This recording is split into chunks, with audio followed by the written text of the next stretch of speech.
खुलुमबाय गोजोन फुंबिलि बयनिसिमबो नोंथांमोनखौ आंनि चेनेलाव गासैखौबो बरायनाय बावहरग्रोनाय थाबाय आसा खालामो नोंथांमोना खौरांखौ नायनानै मोजां मोनगोन।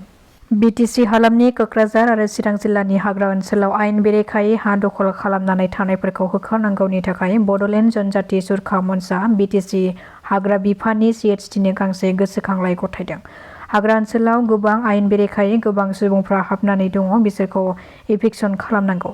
बे दाबिखौ जों सिगांनिफ्रायनो खालामबोबाय थाबोदों। बे हाग्रा ओनसोलाव बाहेरानिफ्राय फैनाय गोबां सान्थालिफोर आरो बेंगलि सुबुंफोर दङ।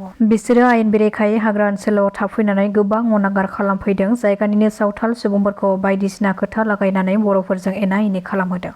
जेराव दायो थासारिया गोबां गिख्रंथाव महरसिम सफैबाय, जायनि जाहोनाव गोबां बर' सुबुंफ्रा बिसोरखौ गिनानैनो जिउ खुंबोनो गोनां जादों। बेखायनो जों बेफोरबादि आयेन बेरेखा दखल खालामनानै थानाय सुबुंफोरखौ इभिक्सन खालामनानै होखारहराब्ला बड'लेण्ड जनजाति सुरक्षा मन्चआ फैगौ जुन दाननिफ्राय सोमावसारनायखौ जागायगोन होननानै दाबि खालामदों।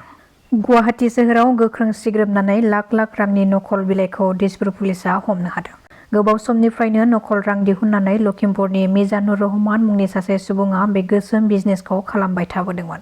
बेनि सिगाङावबो हमजानाय मिजानुर रहमानजों सोमोन्दो थानाय सासे आइजल आहमेदखौबो पुलिसआ एरेस्ट खालामनो हादों। पुलिसआ बे सिग्रोमनाय समाव मिजानुर रहमाननिफ्राय खमैबो 9 लाख रांनि नकल बिलाइखौ बोखांनो हादों।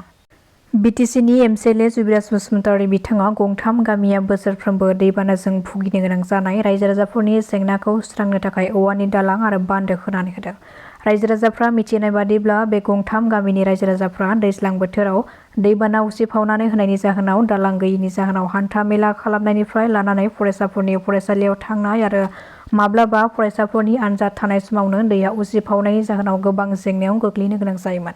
बेबादि जेंनानिफ्राय रायजो राजाफोरखौ दालां बान्दो थेनानै होनायखौ गोजोननाय फोरमायदों रायजो राजाफ्रा। थांनाय 5 बोसोरावबो बे गामिनि गं 30सो नखरा दैबानाजों खुरखालांजादों। बेखौ लानानै जों रायजो राजाफोरनि थाखाय माबाफोर मदद खालामनो हायो नामा, बेनि थाखाय UPPLनि MLA, MP, MCLA बिथांमोनखौ जों गासैखौबो खावलायदोंमोन, नाथाय बिथांमोना जोंनो रावबो जेबो राहा खालामनानै होआसै। हाग्रामा महिलारि बिथाङा बिसायख'थिनि समाव जोंनि गामियाव फैनानै खोथा होनाय बादियैनो BTCनि MCLA जुबिराज बसुमतारी बिथाङा मदद खालामनायखौ जों जोबोद गोजोननाय फोरमायदों होननानै फोरमायथिदों रायजो राजाफ्रा। गेलेबाय थानाय समावनो सासे 8 बोसोर बैसोनि गथ'साया अरजों गोथाङै खामजानानै अबथिरायै जिउ खहा जादों। मिथिनो हानाय बादिब्ला बिफाजों न'आव बायदिसिना मुवा बेसादफोरखौ पेट्रलजों अर सावबाय थानाय समावनो हरखाब बिफाया नुस्लाबैयाव अरजों गेलेनानै अरा गथ'नि देहायाव साग्लोबनानै गोब्राब जोखोम जायो। गोब्राब जोखोम जानाय उन्दै गथ'साखौ गुवाहाटीनि गंसे देहा फाहामसालियाव लांनाय जादोंमोनब्लाबो नाथाय फाहामथाय लाबाय थानाय समावनो जोबथाहांबोयो। गवालपारानि रामपुर मुंनि ओनसोलाव जादों बे खास्रि बिस्रि जाथाया। BTC हालामनि गासै ओनसोलावनो मैयानि सानाव 18 मे एबा बर' बिजों सानखौ गाजा गोमजायै फालिनायखौ नुनो मोननाय जादों। बे हाबाफारि बानजायनायनि गेजेरजों गोबां गोनां खोथाफोर फोरमायथिनायखौ नुनो मोननाय जादों बर' थुनलाइ आफादनिफ्राय। आथिखालाव बर' बिजोङा दायो गोबां गाज्रि थासारियाव दङ।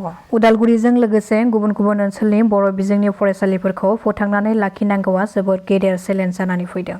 दिनैनि सानाव बर' थुनलाइ आफाद आरो दुलाराय बर' फरायसा आफादा हगारनानै होयोब्ला सोरखारा 50% बर' बिजोंनि फरायसालिफोरखौ सरजाबनानै एसेल' फरायसालि थानाय खालामनो हागौ। सोरखारनि खामानि मावनाया बर' बिजोंनि जौगानायाव हेंथा लाबोयो।